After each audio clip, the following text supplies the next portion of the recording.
Welcome to the Occult Rejects. This episode, you got a bunch of us together today. We got Cosmic Peach with us tonight. What is going today? Cosmic Peach, Julia, what is going on? How are you? What's up, Nick? I'm actually so thrilled to be here. I'm like fangirl right now I'm fanboying. because I love Old World Florida. I mention his show all the time.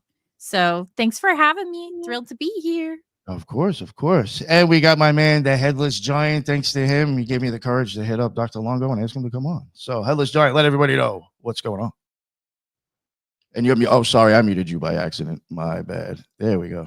So you can find me on my YouTube channel, The Headless Giant. We do the occult mailbag. If you want to check us out or send an email, you can email me at headlessgiantpodcast@gmail.com, and we will read your weird experiences on the air. Oh, yeah. Thank you very much. And today we also got joining us Ricardo. He's another mad scientist that I consider. And I appreciate all his info that he can bring to the show. And we wanted to have him on today with us, especially with Dr. Longo. So, Ricardo, please let everybody know what your deal is. And it looks like you're muted as well. There you go. I think you are muted, Ricardo.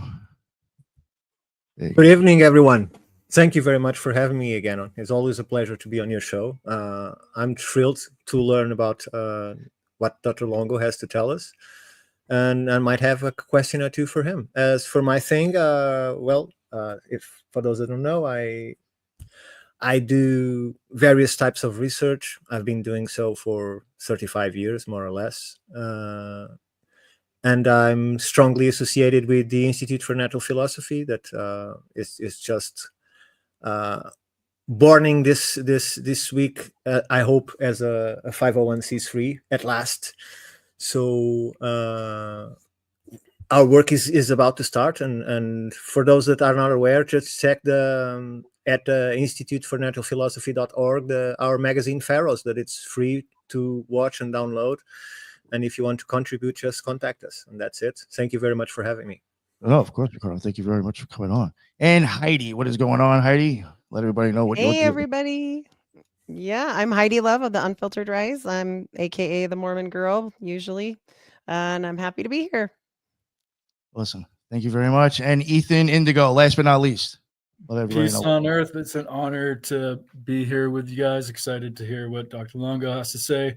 I'm a writer, philosopher, and just finished a little article on Occult Research Institute of our very own. So hope everyone checks it out on the Circumpunct. And yeah, great to be here, you guys. Listen, thank you very much, Ethan. And finally, to the guest, the special guest, the man of the hour, next hour and a half, or how long it takes. We got Dr. Longo from Old World, Florida. Please, sir, I know most of the people that listen to me probably already know who you are, but if you could, just let everybody know what your deal is and where they can find all your amazing work. Sure. Thanks, Nick. Thanks, guys, for having me on. And I'm Dr. Longo. My name's Connor. You can call me Connor if you want, but I run the Old World Florida YouTube channel and Instagram, a Twitter too. And a Rumble, but we focus on the hidden history of Florida, esoteric history of Florida. You know, everything from the Garden of Eden in America to theories about Atlantis, evidence of Atlantis in Florida, ancient sites in Florida, you know, the indigenous history. It's all kind of really integral to America and being an American, believe it or not. So I think that's a lot of people's kind of interest in it outside of Florida, is you realize how like all roads almost lead to Florida, and in America at least. And I'm also an astrologer, so I do kind of astrology and astrotheology here and there too. A little bit of holistic health here and there. That's kind of the doctor moniker, but yeah. Thanks for having me on. No, of course. No, thank you very much. I think, like I had said to you in the beginning, I have heard you say it a few times on shows. Maybe if you don't mind, maybe you could just give a little bit of a history about how like Florida even came to be, or the inception of it, because even that sounded very interesting to me. Sure. There's theories about Florida going back 10,000 years, 100,000 years. There's some anomalous archaeological findings in Florida that kind of point back to a distant ancient past that we're not really being told about. But the best way to kind of open up this whole can of worms, you know, the best gopher hole to dive down first would be America, as we know it, really had its genesis in Florida. A lot of people think of Washington, D.C. as like the heart or the birthplace of America. That's not the case at all. When people think of the American Revolution, they think of that as the birth of America a lot of times. No. The American Revolution was like America's puberty. We had our birth in Florida. People often forget Christopher Columbus was half as close to Florida. I think I'm saying that right. The distance he was to Florida. So when Christopher Columbus landed in the Bahamas, the distance he was to Florida from the distance he was to the mainland of South America was half. So he's twice as close as Florida as he was to South America. People think the whole story, you know, the Bahamas is just a chain of islands off the coast of Florida. If it weren't for those pesky Bahamas, Columbus would have sailed right into Florida. Now, it took about 2 decades or so until they really set their sights on Florida. You know, Columbus was 1492, 1493. Florida gets kind of charted. The first boots on the ground in Florida, European boots, would have been 1513, right? So that's the first recorded exploration of mainland America during the Age of Discovery.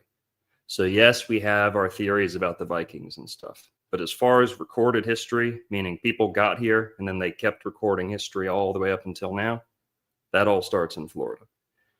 Hence, we have St. Augustine, which is the oldest city in America, mainland America. It is nicknamed Ancient City. It's got a couple of other nicknames, but that's where it all kind of kicked off in Florida.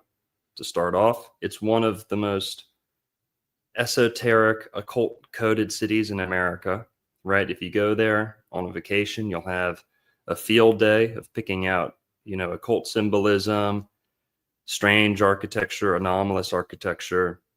They've got a site there that's, claims to be the fountain of youth. That brings us to a whole nother part of why were these Europeans coming here in the first place, right? They would have known really quick whether there was gold or not in Florida. There's not much gold, but they clung to Florida for the next 300 years. Why? What was it all about? Was it just trade routes? Was it just slavery? Well, there's something special about Florida that these superpowers have always been after, that the world religions have always been after, right? So it all kind of unfolds in Florida during the birthplace of America. And, some of the richest people in the world kind of pioneered the art of retiring to Florida. So just to drop some names, Henry Ford, Thomas Edison, John D. Rockefeller, right? Henry Flagler. Not many people know Henry Flagler, but he was kind of behind the scenes. He was a co-founder of Standard Oil with John D. Rockefeller. So people say, oh, well, I don't care much about the fountain of youth. I don't care much about Atlantis and the Garden of Eden in Florida. Well, John D. Rockefeller and his buds, they certainly did. So for that reason, at least, I think people should be keen on understanding where all this kind of kicked off in Florida. A lot of the Civil War history, traces back to Florida, the esoteric origins of the Civil War, secret society behind the Civil War, how they kind of reformed, recentered in Florida after the Civil War. But that's kind of the whole spiel. Is Florida was developed by Henry Flagler and his buddies. If it weren't for them, Florida would still be a place you had to take a boat to, So that kind of brings us up to today, but we can dive off in any direction you want. I don't want to rant. One question I just do want to ask, and we don't have to spend too much time on it. I just want to maybe just in your opinion. Do you think that has anything to do with why Trump went to Florida? Because of the esoteric stuff? Yeah, 100%. I know I know you guys are probably more welcoming to some of these topics than other shows, but I certainly believe that. Go There's a thing called the Gulf Stream. Yeah. There's a thing called the Gulf Stream. So the question pretty much is, why did Trump choose where he is right now in Palm Beach, Florida, to be the headquarters, right? Not just his family headquarters. And just so you know, his primary residence now is in Palm Beach, Florida. During his first term, I think he was still technically a New Yorker. Now he's full-blown Floridian. And believe it or not, you know, there's a couple routes you could go with that topic. Mar-a-Lago itself has a history of being the home of presidents, or potential home of presidents. You know, during maybe even the 40s, but 50s and 60s, I believe it was repurposed as a winter White House. It was offered up by like a billionaire heiress to be a place of safe retreat for the president when he's down south.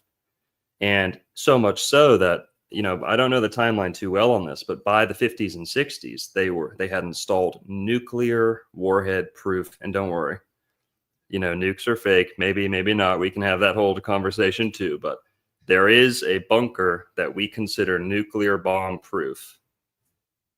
They claim there's one underneath Mar-a-Lago. Now, we know there's some type of safe room at Mar-a-Lago, but for sure there's a bunker on a place right, you know, he's on the water. On one side, there's the ocean. Behind him, there's the intercoastal. On the intercoastal, there's an island. And I think it's called Peanut Island, I believe. It's right over here, right by my hometown. He can take a boat from the back of his house to this island, and this is why that island was selected, and go be placed into a safe bomb bunker there. So that's been there for 60 years at least. You know, these military installations in Palm Beach, Florida. But as to why, and just so you know, JFK, if you're into the whole QAnon kind of legacy, JFK's family is really the family who chose Palm Beach as their place of retreat. And that's how the deal kind of ended up getting solidified, was the Kennedy family had been established in Palm Beach for a long time. So a lot of people think Trump is kind of following the footsteps of the Kennedys in a lot of ways, right, in certain ways. And part of that was moving to Palm Beach, Florida. So that's one part of it, that there's already this history of like secret bunkers and, you know, a hidden military infrastructure behind Palm Beach, Florida. I had no idea. The other side of it, more esoteric, or kind of zooming out and just looking at Earth and the properties of the land itself, there's a thing called the Gulf Stream. The Gulf Stream is a warm water current that travels across the Atlantic Ocean. And this is kind of what brought the Europeans to America, or back to America, let's say, you know. I think people have always been crossing back and forth. So don't pin me down on any of these timelines. But as far as we, you know, record our history, the Europeans in the Age of Discovery, 1490s, 1500s, they kind of found out about the Gulf Stream again and started using it and keeping it secret. You know, it's almost like, you ever see like Nemo, when the turtles hop onto the ocean current and they surf it, you know, and it takes like no effort. That's what the Gulf Stream is. It's really like that. If your boat gets stuck in the Gulf Stream, you can have a bad day, you know. But the Bahamas is right here, where Columbus landed. Florida's right here, right? Florida. And the Gulf of Mexico is over here. I don't know if I'm flipped or not, but the Gulf Stream slithers, sneaks in between the Bahamas and Florida. And Bimini. So people know, a lot of people in esoteric circles know about Bimini and the prophecies surrounding the island of Bimini, the islands of Bimini, from people like Edgar Casey. That's Bimini is the closest Bahama to Florida. So the Bahamas is a whole bunch of islands. Columbus landed at another one, Guanahani, they call it. But Florida is this big long peninsula. The Bahamas are just a little chain of islands. If you look at a map, the Gulf Stream sneaks right between those islands and Florida, and there's like a lot of kind of friction there. I don't know if it speeds up more there, but it gets pinched. It gets compressed. So out in the Atlantic, it's a little bit more of like a highway. But when it comes between Florida and the Bahamas, it gets really kind of compressed and what's the word? Focused in between. Now, would you be surprised if I told you that Palm Beach County is the part of Florida that pokes farthest out into the ocean and is rubbed up against most closely by the Gulf Stream? And just a little backstory on the Gulf Stream. Edgar Cayce, who's widely considered America's most substantiated, most validated, mystic, clairvoyant, whatever you want to call him, sleeping prophet. He prophesied, or he saw in the future, claimed that the central hall of records to Atlantis, he said there was 3. There's one in the Yucatan. There's one over towards Europe, closer, maybe I think he says the islands, not the Azores, but the other ones. Chip in if you guys know it. But Madeira. Which one? Madeira. Portugal only has the Azores and the Madeira Islands, unless it's further south, and then it's Cape Verde. It's one of those. It's one of the islands over there. It's right up on the Atlantic coast of Europe. Cayce said there were these halls of records to Atlantis, and he said the central one, if not the capital city of what he considered Atlantis, because Atlantis spread out. You can interpret Atlantis to be a time period. You can interpret Atlantis to be a whole empire. But Edgar Cayce was talking about 3 specific sites. One of those was Bimini. Bimini is the closest island to Florida. That's not in the United States. It's in the Bahamas. You can get to Bimini from Florida in a canoe in 15 hours. 15 hours in a canoe. People do it all the time. They take paddle boards, like groups of like 50 people, they paddleboard across. You can do it in a wave runner. People do it all the time. It's that close to Florida. So it's, just so people can visualize, if you know where Florida is, if you know where the Bahamas are, the Gulf Stream sneaks right in there. So Edgar Cayce talked about Bimini. He also talked about the Gulf Stream, and he kind of emphasized the importance of the Gulf Stream. Almost everyone who's ever talked about Atlantis with real credibility has brought up the Gulf Stream in some way. So, another one of my favorite Atlantis myths comes from the Bok Saga, which is a whole nother take on the Atlantis myth. But that ties into Florida too, because what does the Bok Saga say kicked off their whole series of events and preserved Finland from total destruction? It was the Gulf Stream. They said a warm water current from the Gulf of Mexico saved Europe from the Ice Age. Everything else in Europe was sheared clean by glaciers. And, that has geological evidence to it. There's places with limestone that kept warm during the Ice Age and were spared from glacial, devastation because of warm water. That's all that kept those places intact. So most of America, most of Canada, most of Northern Europe, you look at places like Estonia, because it's very stony. Those are glacial deposited rocks. They're some of the biggest rocks on Earth, just flopped down like a pancake, sitting there with no apparent origin. Those are glacial deposits. I don't know what the exact word is, but the glaciers melt and drops the big rock down. But basically, it's like a wrecking crew wrecking most of Europe. And you can, like, Erratics. It's glacial erratics, those big rocks that seem like they're out of nowhere. yeah, thank you. And mapping those shows you the progression of all these different giant glacial movements all across Europe and North America. You've got glacial erratics all over the place. Mm-hmm. Thank you. Florida is one of the few places. It's not the only place. You know, if you see limestone in the northern hemisphere, that place was largely protected from the Ice Age. So limestone, like places like Malta, you see this like yellow limestone, right? There's probably a lot of sandstone and other stuff too there, but limestone, that means that that place was largely preserved during the Ice Age. I wasn't there, but you know, this is like this is good evidence to kind of go off of.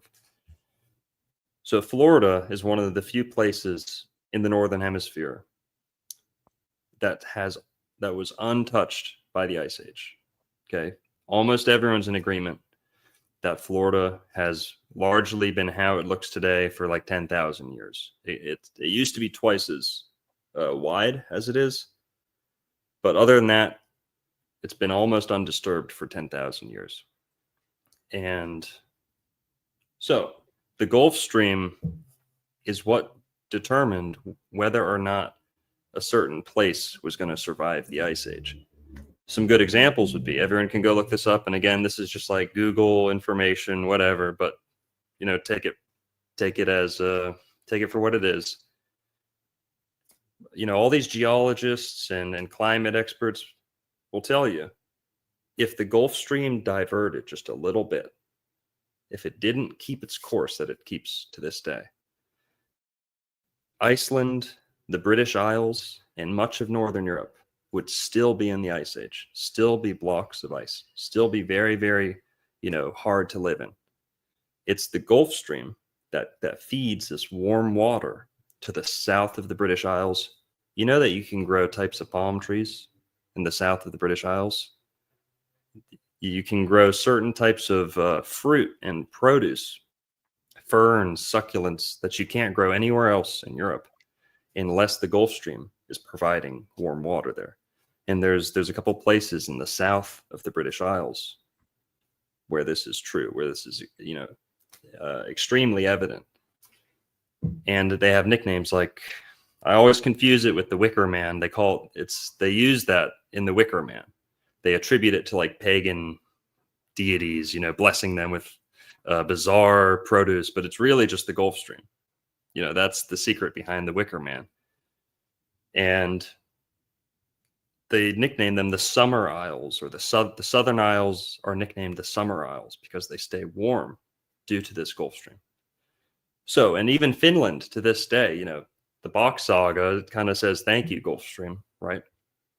So, to tie that all back to Trump, where I live right now is Lake Worth Beach. That's as close as you can get to Palm Beach Island, where Trump lives, without crossing the bridge. So this is like neighboring city to Palm Beach Island. People say Palm Beach, it's actually an island, the part that Trump lives on. And that is pretty much as close as you can get to the Gulf Stream, right here in Palm Beach County. My town right here, Lake Worth, is the most Finnish place in the Americas.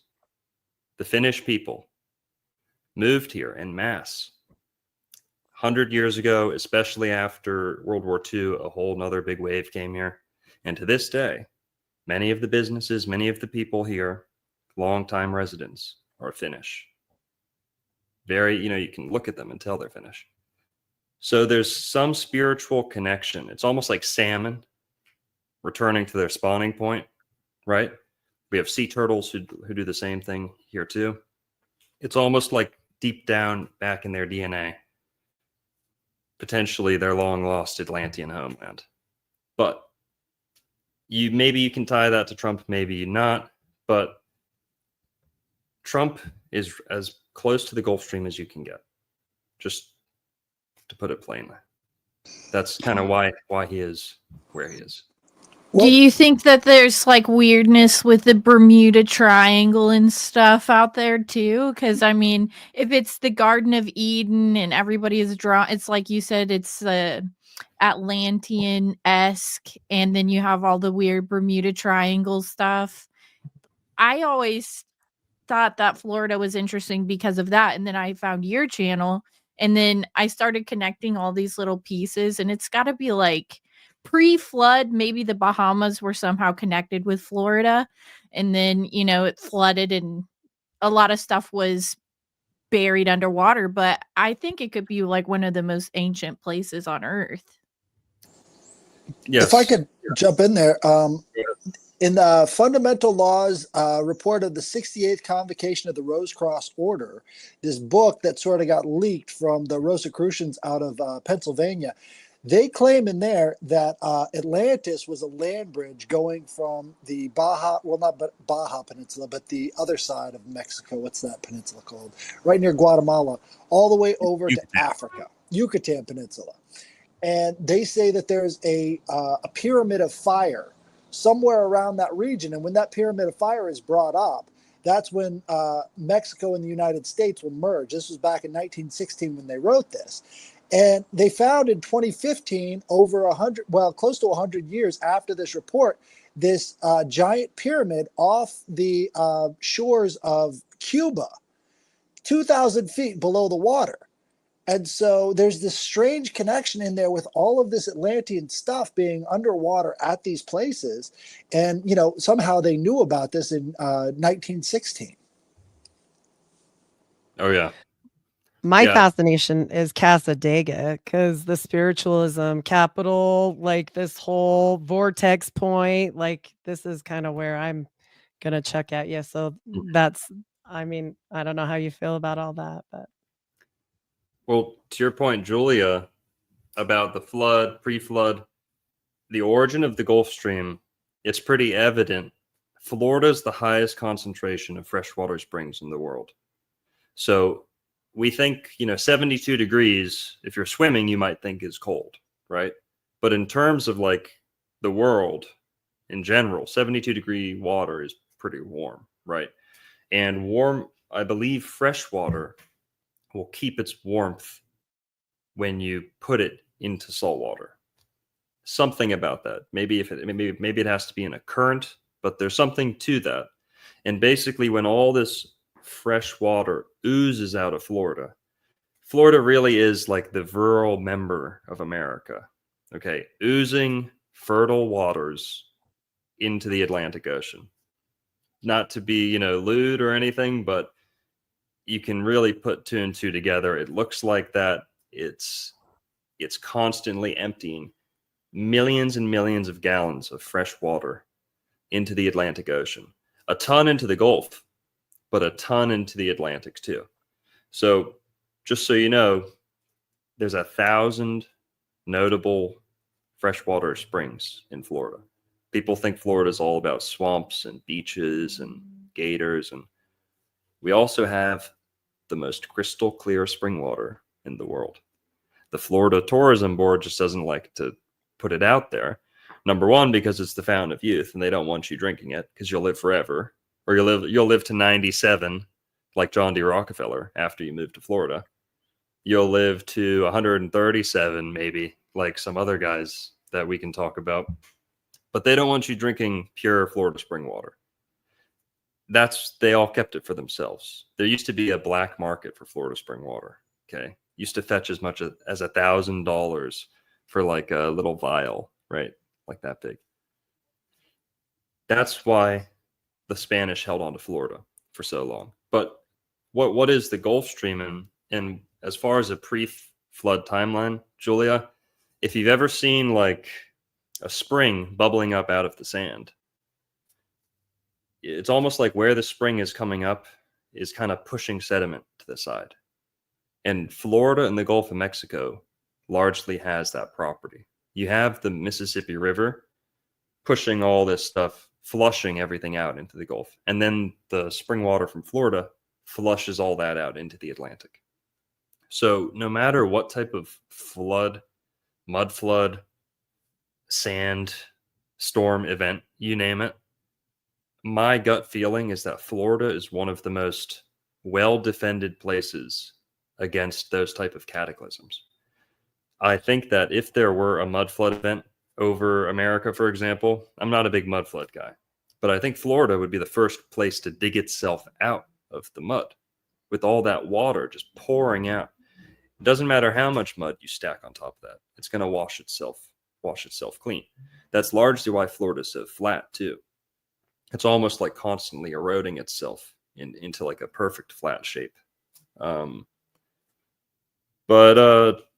Yeah.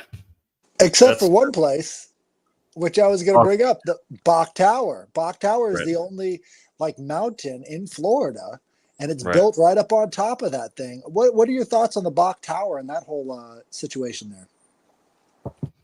Well, Heidi brought up Casadega, and Casadega actually wasn't too far from where John D. Rockefeller relocated. But to talk about Bok Tower, it's when they developed it, they thought it was the tallest point in peninsular Florida. So that's why they chose the location. And this actually all ties into the flood too. Bok Tower is one of the most magnificently landscaped, gardened, like floral arrangements, the decor, all this stuff, top notch. It's like a botanical gardens and a big fancy tower that looks like something out of Lord of the Rings. It was erected. And it was erected, it's not one of these Tartarian deals. I think the site just has its own special significance, that they took advantage of. I don't think it's an ancient building or anything, but there used to be a water tower on top of there in like the 19 teens. They got rid of that, and they constructed this tower out of pink granite, or pink marble, I forget, one of those that comes from Georgia, and a ton of Florida limestone too. And they brought all these materials in from really far away. Some of them were close, but a lot were really far away. Now, who owned this land? I talk a lot on my channel about a guy named E.E. Calloway, L.V. Edison Calloway. He's the guy who really popularized the idea of the Garden of Eden, biblical Garden of Eden, being in Florida. And hang on, people say Atlantis and Garden of Eden in the same place. Like, come on, you're getting greedy. You want everything to be in Florida. Well, there's something to this.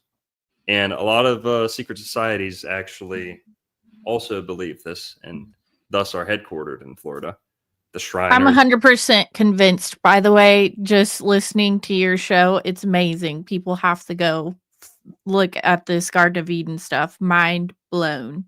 But anyways, go ahead. Yeah, and people think the Garden of Eden and Atlantis are two separate things. So to claim both would be kind of greedy, right?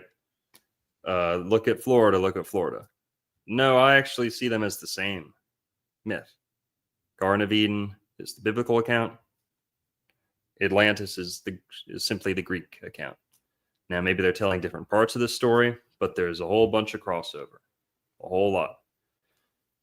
And also, we have Atlanta, Georgia. Where does that come from? It doesn't get explained until you uncover the Garden of Eden in Florida theory, because Atlanta is only a significant point of interest, a point of industry and trade and culture coming together. The only reason it's on the map is because two of the rivers that are part of the four rivers which people think belong to the Garden of Eden in Florida. There's four rivers in Florida near this Georgia and Alabama state line. 4. It's perfect. It looks like your hand, right? Exactly like what you'd expect.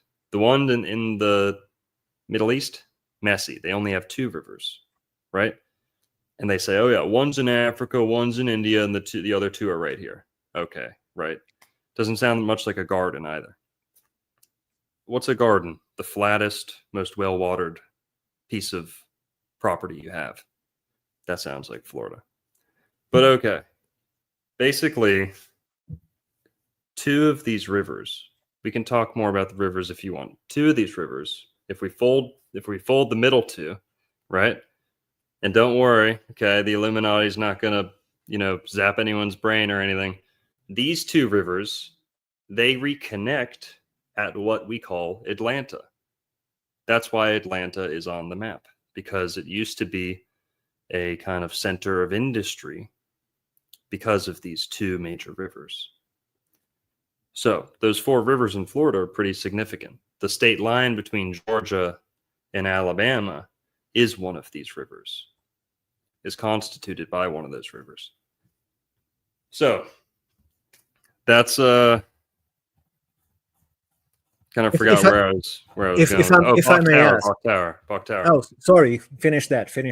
I just want to say that the guy who came up with the Bok Tower, the guy who came up with the Garden of Eden Florida theory was the lawyer of the guy who owned Bok Tower, the land that it was built on. So let's say it one more time. The attorney / judge / Freemason / Shriner who believed that Florida was the Garden of Eden, he was also the attorney for the guy who'd end up selling the land of what would become Bok Tower. He owned all that land. So that's the link between Bok Tower and a whole bunch of these other theories on my channel. Bok Tower was selected and erected in the spot that it is. And then it was decorated with depictions of scenes from the Garden of Eden. So you have, it's just the book of Genesis in general. Creation of the world, creation of the animals, creation of the heavens, creation of mankind. And then boom, a whole bunch of them are in the Garden of Eden. The serpent on the tree. And this is like engraved, embossed, I don't know what you call it, into a big, giant, like bronze door in the tower. And this tower, it's remarkable. If you get a good look at it, down the canal, there's koi fish, there's all these, tropical birds. And if you're into the whole bell theory, like bells being healing devices and, the conspiracy to get rid of the bells. Well, this place doesn't just have one bell. This tower, big tower, like I said, it looks like something out of Lord of the Rings. It has, it's called a carillon. And that's basically like an organ made out of big giant bells. So instead of pipes making the noise, it's bells making the noise. So a guy, you have to be trained how to play this instrument. Only like 100 people in the world know how to play it. It's a typical instrument in Portugal. It's called a carillon. Thank you. Yeah, in America, most people don't know this. I wouldn't know anything about it if it weren't for Bok Tower. It's like an organ you can sit down and play, and I think there's pedals too. You play it, and it dings the bells. So each note you play dings a bell. So imagine an instrument of that scale. And they say the largest bell in there was bigger than an SUV. Right? One bell. And then the smallest one was, I imagine, like, the size of your head. And you could play all these notes. That's because they need to create several different frequencies to create the purpose of the building itself, to produce its functionality. So the only instruments that we know on our age that can produce that are the pipe organs in the churches. That's why they are in the churches or the chapels. It's where they can activate something. And it seems that they are on that tower too, but by the ancient use of bells. And I'm sure that those bells, either they exist still, I don't know. But as you know, all the bells were changed by the time of the Second World War because they needed to focus people on war and not on healing. So that's why they changed all the bells and said it was the effort for the war. Right. Yeah, good point, Ricardo. Yeah, the carillon, I'd imagine, is on par with the organ for healing. You know, it's big, and when you're in front of one, it's loud, right? Like a real organ, it's real loud, and you can feel the air pressure changing. It's very, very soothing. We did one of my full moon meetups there. We had a whole bunch of people there. People loved it. Very calming. You can go there too. It's like a common tourist place. It's very on the map. It's very well known for people outside of America. It's like one of their destinations. So you'll see a lot of Asian tourists there and stuff like that. But when you live in America, when you live in Florida, people don't really care about it. And like I said, it has scenes from the Garden of Eden. And then I believe, I don't know where it ends. I think it ends with them getting kicked out of the Garden of Eden. But, you know, in sequence, you'd then have the flood, right? A couple chapters later or so. And it just so happens that where Bok Tower is preserved, it's like Florida's Georgia Guidestones. I should have started off with that. Bok Tower, which is in the dead center middle of Florida, is like Florida's Georgia Guidestones. It has a story written on it that's like universal. The Garden of Eden. There's no words. Anybody of any language can come up and see this. I think that's part of the appeal. And also, it's built like a brick shithouse. It's built as if if any building could withstand a flood, if any tower could withstand a flood, it would probably be this one. It's well built just from looking at it. Have you tried to measure the frequency there? No, that's not it's not something I'm really good at or know how to do. I ask because of this. Yeah. You said that there are innumerous underwater ways, right? Mm-hmm. And you say that you go there and you feel good. Yeah. So that's exactly what is expected, because if you have underwater ways and probably fault lines, I'm sure there'll be fault lines in there, because that's the reef that separates Florida from the United States. It's a fault line. So you have all the ingredients. You have the fault line, you have the underwater ways, and you have a tower. What a coincidence. So when the tower has a system to work out sounds to produce specific effects. So I'm sure there's more to the tale than that. But if I may, I have two little questions for you. One of them is, for instance, the Moors until the 11th century spoke about 6 species of paradise from the first world. So when the world was dismantled, the paradise was broken into 6 species, and those 6 species were spread through the earth. One of those species is the mountain called Sintra. That is the only place during the Crusades that they decided not to fight the knights, and they just granted the site to them because they wouldn't dare spread a drop of blood in sacred ground. This is completely unheard of in the brutal Crusades, because they considered the mountain of Sintra as one of those, the only of the 6 species that they have found, the only one. That doesn't mean that there don't exist another ones. And now you're talking to me about Florida as being one place considered the paradise. And my question is, could it be one of those 6 species of the paradise instead of the paradise itself? And my second question is, are you aware of the movie from the director Darren Aronofsky called The Fountain, which is protagonized by Hugh Jackman? Yo, I was just watching that a few days ago.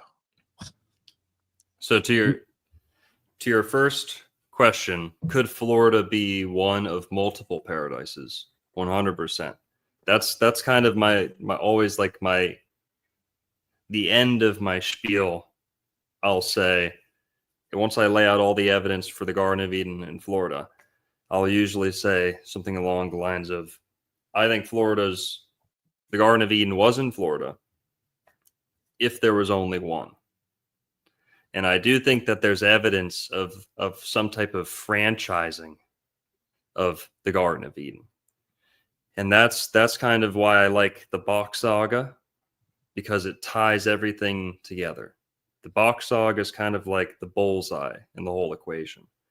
They say hell is at the center of the world, not the hell in the middle of not the hot, fiery core of the earth, but fold it out, look at, kind of the flat Earth map, kind of the UN map. If you're looking at the North Pole, that's hell at the middle of the world. That's hell at the center of the world. Hell is freezing cold. You speak Portuguese, right, Ricardo? Hell and winter are pretty much the same word in most of the Romance languages. Invierno and Infierno. I think Mossad took out Ricardo here. We're gonna power I through was that. gonna say something like that too. As Yeah, soon look- as he started talking, he got Oh cut boy. off. Yeah, there is actually problems going on in Spain right now where they're actually losing power, and Oh, yeah, it's actually this. I don't know. True. Sounds like an issue. well, Dr. the- Longo, have you heard of the Mormon stuff there that they think that Lehi originally landed there in Florida and that they Yes. are the largest landowners of Florida as well, the LDS Church to this day? yes, yeah. What do you think about that? You said you were Mormon at the beginning, or my whole life. Yeah, my whole life. I'm here in Utah. I'm not Mormon anymore, but I was Mormon for most of my life. Nice. I love Mormons. I love their history, their take on American history. They're so open-minded. I think the only thing bad you can say about the Mormon church is they're willing to make claims and stabs in the dark and bold, assertions, and everyone else, the Protestants and the Catholics, all these other people who came to America and witnessed all the native history, they just went silent and didn't have anything good to say about it, or didn't kind of interface in any kind of quality way. The Mormons did. The Mormons were like, what do the Native Americans have to offer? What's the ancient biblical lore? Is God so naive? Or sorry. Shouldn't have said that. Are we so naive to believe God excluded the Americas from all of his biblical dealings? Right. They've But- noted a lot of the things that I know from your channel, like special bees and special honey and special, Yes. they kind of lend some credence. Now, I mean, I speak out. Mainly my issue with Mormons nowadays is just that they aren't honest and they're a magical practicing order. And if they would just be honest, I think it'd be totally awesome. You know what I mean?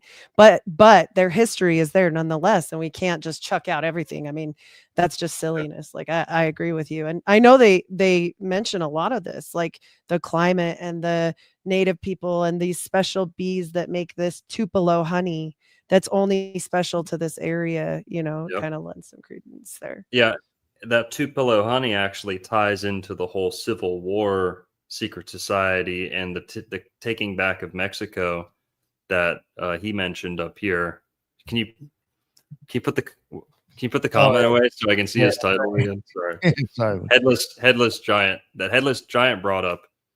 He said, the secret plan to bring America and Mexico together actually ties right into that Tupelo honey conspiracy. Some people call it liquid gold. There was a movie called Yuli's Gold. And who was the first Jewish senator in America, who was also Florida's first state senator? David Levy Yulee. So the Yulee family was this family who came to America. They were Sephardic, Jews who were in kind of the piracy, a little bit of piracy. People don't like to admit that, but a little bit of piracy, a little bit of human trafficking and slave trade, lumber trade, sugar. He had his hands in everything. His family, the patriarch, Moses Levi Yulee, or Moses Eli Yulee, threw it all away and said, I'm going to open a utopia in Florida. And he was very much on this Mormon wavelength. It's written in newspapers that he was interested in interphasing his radical new sect of Judaism that he started in Florida, which they believed, like messianic prophecy, that all the Jews who were being persecuted in Eurasia were going to move to Florida and start a new Jerusalem. And Jerusalem and Florida are actually on the same latitude. Precisely. That's the northern state line of Florida is the 31st latitude. So it's paralleling Jerusalem quite literally. And who came up with that? Who came up with that? The same guys who designed Washington, D.C. selected the state lines for the Southeast United States. This is I called was hoping you would bring that up. I love it when you talk about that. it's called the Ellicott line. There's a couple Ellicott lines because that's the main guy who was doing it. He wasn't a Mason, but he was partners with the Masons who designed DC. I'm blanking on their names. They selected the state lines for Florida and, made them official. So that's where we get that panhandle of Florida. That's the flat line in Florida. It's also the flat line between Louisiana and Mississippi. And the panhandle of Florida used to go all the way up to the Mississippi River. That was the cutoff of West Florida. And that panhandle was the 31st, right? So that parallel line, flat line, goes all the way to Jerusalem. Blah, blah, blah. But, and Ricardo, to your point about multiple Gardens of Eden, that 31st latitude is to me the whole gravy, kind of the gravy train that connects Florida to those other Gardens of Eden. Because where do we get the basis that Florida was the biblical Garden of Eden? Well, guess what, guys? The biblical Garden of Eden, the only, explicit landmarks we get are the 4 rivers: Tigris, Euphrates, Gihon, and Pison. In the Middle East, they call it the Euphrates instead of the Hydegel. Or sorry, the Tigris. They say Tigris, but Tigris isn't in the Bible. That's the only thing that's different. But they have 4 rivers in the Bible. Only 2 of those are in the Middle East. But doesn't matter. One of them's the Euphrates, one of them's the Tigris. Now, the exact spot where the Tigris and the Euphrates split, the exact spot. Everyone can go do this on Google Maps. Go find where the Tigris and the Euphrates split and drop a pin precisely where the Tigris and Euphrates fork. Actually, they're what's the word? That's where they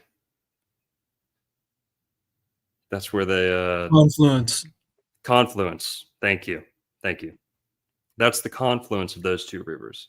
So you can call it a fork, but they're really coming together. But on the map, it'll look like they're forking, right? Drop it right where the 2 rivers fork, 31.00. There's not many landmarks in the world that are so perfectly, attached, kind of marked by a line of latitude that precisely. May I ask, when they were designing the state line on the 31st longitude, did they purposefully announce that it was because its connection to the Holy Land? No, that was an unspoken thing. It goes in with the whole New Jerusalem. That, well, yes, we can tie it all together. Actually, it's just there's not like explicit evidence. No one said, "Hey guys, this is where the Garden of Eden is, so we're going to choose this number." They didn't say that outright, but it all goes back to the Yulee family. Moses, Eli, Levi. He ditched his name of Yulee. His son, David Levi Yulee, revived the family name. And he's Florida's first senator. He's America's first Jewish senator. Why was a Jewish family in the Confederate South? He was also a Confederate senator. Two of the biggest financiers of the Confederacy were David Levi Yulee and his cousin, Judah P. Benjamin. They were also behind some of the big secret societies in the South. Florida was the center of Freemasonry in the South, the unspoken headquarters of Freemasonry in the South during the Civil War. Any presence of Templars connected to Florida? Yes. I'll try and tie that in here, but you're going to like this point about the 31st parallel. It was David Levi Yulee who gave Florida its statehood. So he's like the George Washington of Florida. He was a Confederate senator, but before the Civil War, he fought to make Florida a state. It was just a territory. So in 1820, Florida was kind of acquired by the United States, 1821. But it wasn't until 1845 that we officially became a United States. David Levy is the guy who got to select when, and we know he selected when. So to your point, Ethan, about, them coming clean about why they chose that place, you kind of have to piece it together yourself, but we can see that he selected the day, March 3rd, to make Florida a state. March 3rd is Florida's birthday. 33. David Levy Yulee. His name was spelled Y-U-L-I. Why did he bring back his ancient family, Jewish Sephardic family name out of nowhere in the Confederate South, where you'd think they'd want to be hiding that stuff? Why do on the same year that he became Florida's first Jewish senator, he revived his family's dead name.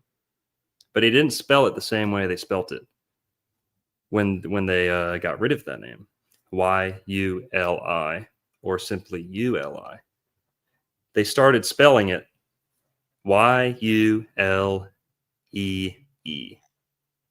E-E. You know how many significant double E names you see in Florida history and all across? Go guys. Go ape on the 33 EE names. People think of CC like Coral Castle. That's in Florida too. The Coral Castle zip code is 33033.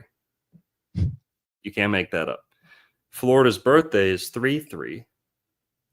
Juan Ponce de Leon set out for Florida 500 years ago, also on 3-3, March 3rd. Something I just want to add real quick. I just happened to look at it real fast. The Yulee with the Y-U-L-E-E in English gematria, it does match Mar-a-Lago. Interesting. Yeah. Interesting. Yeah. Ed Leeds-Scownon did the exact same thing. That's why I bring up the Coral Castle. It's not ridiculous to call these guys out on renaming themselves to have a consecutive EE in their name. No, there's a reason. Ed Leeds-Scownon did the same thing. I usually say coincidence takes planning. Yep, exactly. Ed Leeds-Scownon also had an I in his name. Edmund Edward, I forget his name. I think it was Edvard Leeds-Scownon, the guy who built the Coral Castle in South Florida, on the zip code, the zip code 33033. And Freemasons, if you can't afford a trip to Egypt to see the pyramids, like Colonel Sanders did, took a trip to Egypt with his fez hat and everything, you just go to Coral Castle. That's the next best. That's the next best thing. So Freemasons are actually encouraged to take at least one pilgrimage to the Coral Castle. Do you think that it's true what he said, that he levitated those stones into place with nothing but like two forks or whatever he said? Yeah, he had some kind of primitive implements, nothing you'd see on a construction crew today. And people say, "Oh, he had a tripod with a wench or whatever you call it." They say that he didn't have anything. Well, he had a tripod, and there's some pictures of him holding big rocks up on this big tripod. But that tripod, people say, was only rated to like half the weight of the largest stone that's in the park. So yes, he had something to help him, but it couldn't have helped him much with the biggest blocks that he was working with. The tripod wouldn't be able to place the stones in place. It could only lift the stones, could not take them and place them. And that placement is the most difficult part of any stone transportation. Transport is relatively easy depending on the size and weight, but the placement is what takes a lot of time. Even today, if you go place a big stone, it could take 2 days. And if there is a little bit of wind, they won't make it, for instance. So It's the placement that is hard to do. Good point. And the craziest part about the Coral Castle is he built most of it in one place in Florida, in one city. And then a decade or 10 or 20 years in or so, he changes his mind and says, "Nah, I want to move the whole thing to another city in Florida." And he moves the whole thing to another part of Florida, adds a little bit more to it. And, I think he was working, I don't know if he was working up until his death, but I think he just kept adding to it. But he moved the whole thing. There's a big kind of conspiracy about how he moved it. He hired a truck driver, and I think the truck driver's on record as saying he saw some suspicious stuff. There was some kids who snuck in and claimed to have seen some suspicious stuff, like him they claimed that he was holding like ice cream cones, almost like those old Anunnaki pine cone type things, something like that.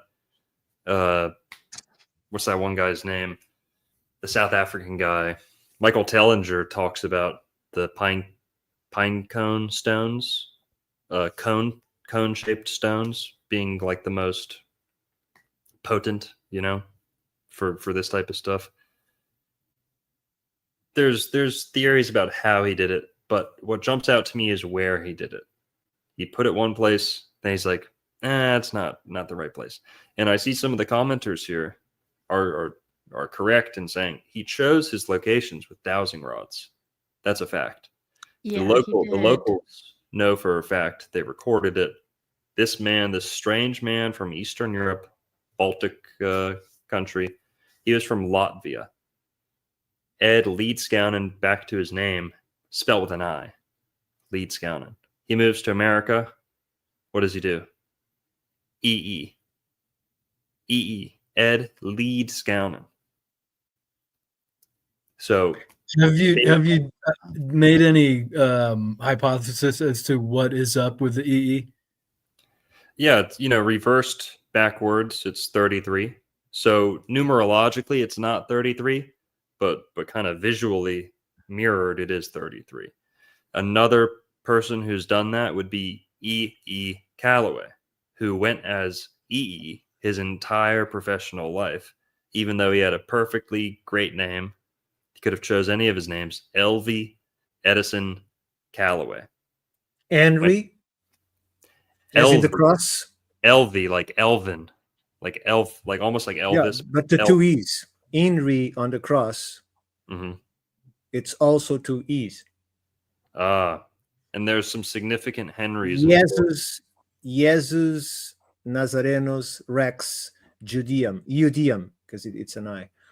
Right. But we've got a whole bunch of powerful, important, consecutive double E's in people's names in Florida. And the E.E. Calloway guy, he's the Garden of Eden in Florida guy. He was a Freemason, so we know David Leviuli was a Freemason. E.E. Calloway was a Freemason. Ed Leedskounen, we don't know. Well, all evidence points to yes, but during his life, he did have several conflicts with local Freemasons, and after he died, they built a Freemasonic temple out in front of the Coral Castle, almost like we did this. So there was a conflict between him and the Masons. I think they were trying to sort of take ownership of what he was doing there. Wow. Yeah, that makes sense. I can believe it. But Ricardo, I want to hit this point home about your great question about multiple paradises. What ties all this together is the Yulee family selecting these dates and kind of probably agreeing with the state lines, where they were selected and stuff. A whole nother part of that is, like I was saying about the two rivers in Iraq, right? The two rivers in Iraq, if we drop a pin right there where the Tigris and Euphrates split, it's perfectly 31.00. Now, if we take that and go west to America from the spot where the Tigris and Euphrates split, the first point of interest you reach on that parallel is the holy city of Jerusalem. So, Jerusalem, it's believed that Jerusalem's location was selected because of a special spiritual quality. I forget which prophet selected the location, but the location for Jerusalem was inspired by, it was finalized because it's the same exact spot that the two rivers of Eden fork. So Jerusalem is just taking that same parallel and bringing it out to the coast, right? To pretty much where it just about reaches water again. So now we're in water. If we take that 31st parallel even farther west, we're going to see a whole bunch of significant cities. And actually, I believe the mouth of the river Nile, I think, is 31 by 31. If it's not 31 by 31, it's 30 by 31 or 31 by 30. But I'm pretty sure it's 31 by 31, where the Nile River meets the ocean, the mouth of the Nile River. So we're going to keep going, and there's a whole bunch of other, special places that are on that latitude. Talk about ley lines. This is like the mother of all ley lines. Crossing it over to Florida, to America, what's the first piece of land that the 31st 0.00 latitude strikes? Jekyll Island, Georgia. Right over the state line. State line, again, is the 31st latitude. Right over the state line from Florida. Jekyll Island used to be part of Florida when it was known as La Florida 500 years ago. Now it's technically in Georgia. Georgia didn't acquire it until 1947. 46, 47, same time that Jerusalem was getting gifted to a group of people. Okay, Israel as a whole. Jekyll Island. For those that don't know, can you break down what Jekyll Island is known for? Sorry to interrupt your flow. No, for sure. Jekyll Island is the place where the Federal Reserve System, the act and the system, was conceived. So, 100 years ago, who were the richest men in the world? 115 years ago. John D. Rockefeller, J.P. Morgan, Henry Flagler, right? The co-founders of Standard Oil, plus J.P. Morgan, plus representatives of the Vanderbilts, representatives of the Rothschilds. 10 of the wealthiest, families and institutions in the world sent representatives to Jekyll Island, Georgia in 1910. Up until now, this was a billionaire's retreat. It was, Florida wasn't very well developed yet. So Miami, Bahamas, these were like pirate hideouts. You couldn't really vacation there, especially if you were the world's richest man. So the world's richest people, if they wanted that warm southern weather, they used to go to Jekyll Island. And it's an island, and there wasn't even a bridge there until 40s or 50s. You had to take a boat there. So if you want privacy, that's the place to go. And it was cleaned out of pirates, well cleaned out of pirates and Indians by then. So that was the place to be 100 years ago in America. The Rockefellers built a cottage there on top of an Indian mound. And there's Indian mounds all over the island. And every structure on the island there today is built in the footprint of an ancient site, a building that the ancient people used to live in, whatever. Now, all these places around Jekyll Island, there's kind of a clubhouse. There's the clubhouse, and then there's the Jekyll Island Rockefeller Cottage, nicknamed Indian Mound Cottage. There's a whole bunch of other places, but those are the 2 points of interest in the Federal Reserve story. It's believed that the representatives of the richest families in the world, Rockefellers, Rothschilds, Vanderbilts, the Morgans, all came. And this sounds like a made up like board game, right? This sounds like, you know, a game you'd play at a party or something. No, this is real. All the richest men in the world or their representatives in the same room, coming up with the idea, how are we going to screw over America next? Pretty much, right? I don't know if there's ever been more of a clear-cut screw over in American history. And the people that they did that to was the Timucuans, right?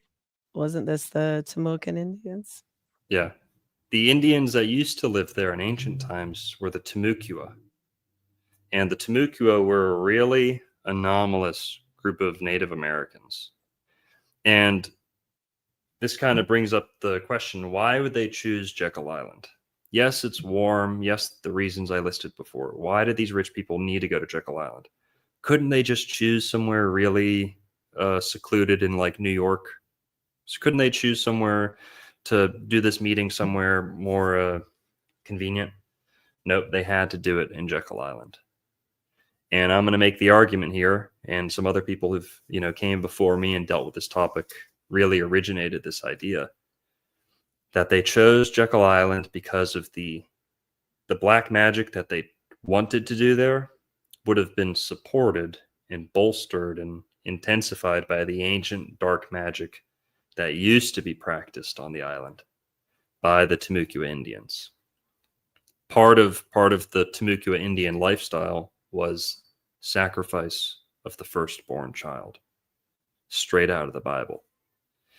And, you know, there's great books on the whole financial side of Jekyll Island, like The Creature from Jekyll Island, G. Edward Griffith, I forget his name. And they, that goes all into the finances and the secrecy that they undertook to kind of make this meeting happen. But it doesn't go into the esoteric or spiritual reasons of why they chose. It wasn't until a guy by the name of Timothy Bence, an American preacher, mystic, Christian mystic, right? This guy's a light worker if there's ever been one, okay? He's like Obi-Wan Kenobi in my eyes. This guy's like, he's a legend in the conspiracy theory community.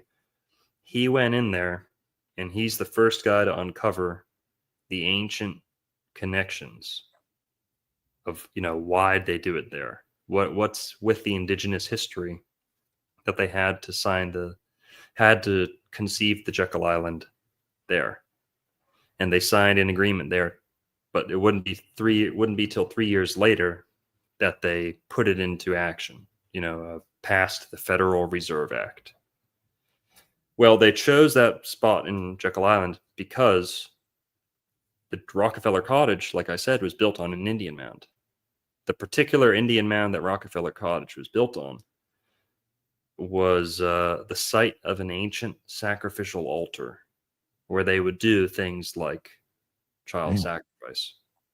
It's one of the first things that the Europeans recorded visually and, you know, made a note of it, that they drew a picture of it and recorded that the Timucua Indians there in northeast Florida and Jekyll Island's the farthest north extent of their range.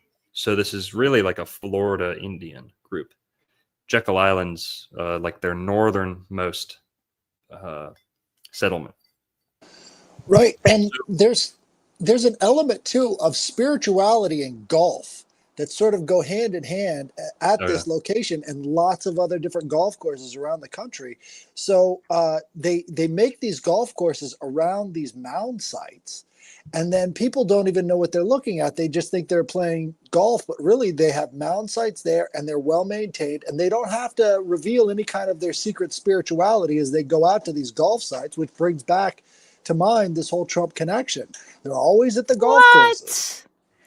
Yeah. Are you being for real? Yeah. That's what the golf course. Fuck you, headless, coming out of nowhere with some shit. You know what's really weird is I did say I do question if that golf course was somewhat used in a way with all the Lady Bird lake drownings.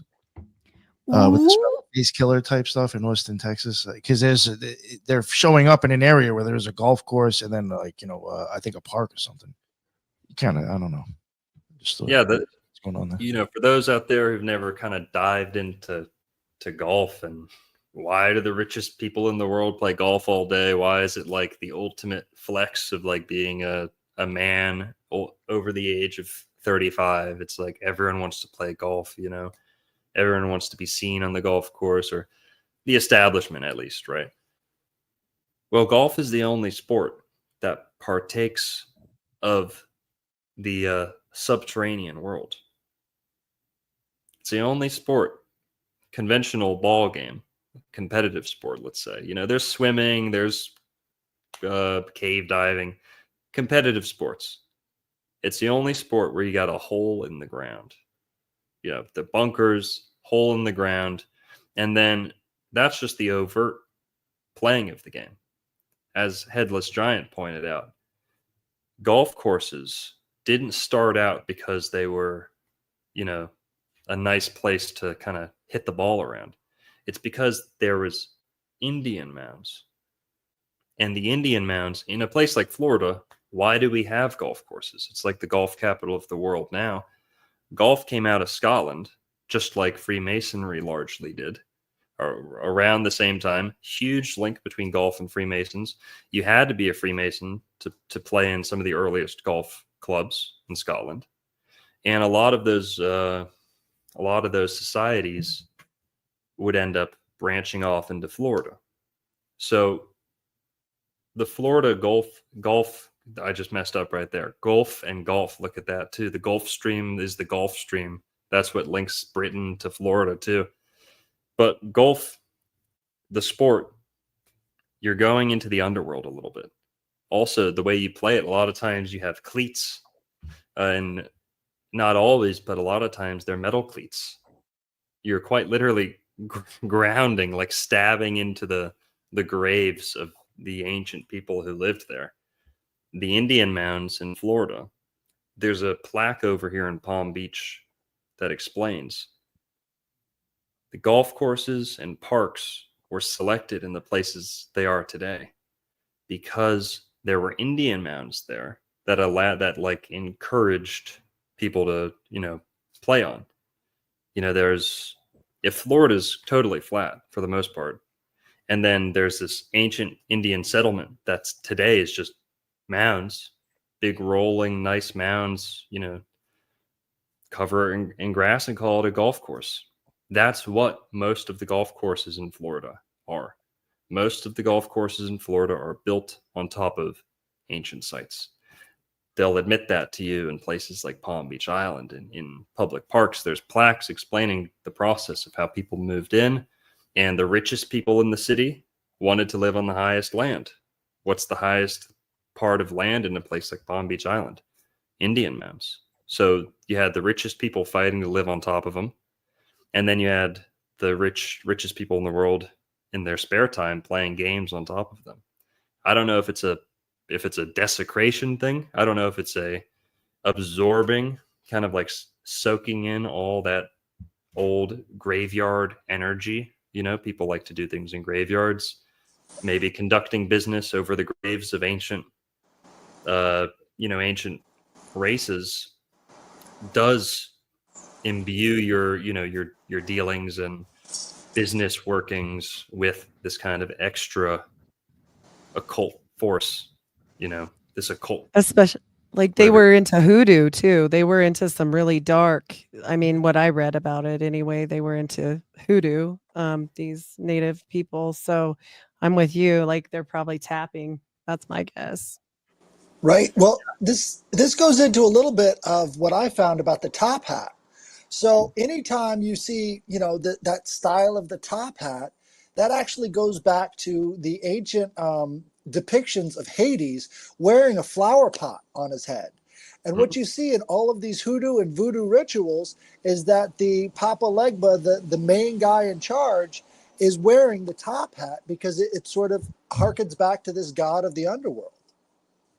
Oh, 100%. Also, there's some other, you know, most of the Egyptian gods have something akin to a golf club in their hands.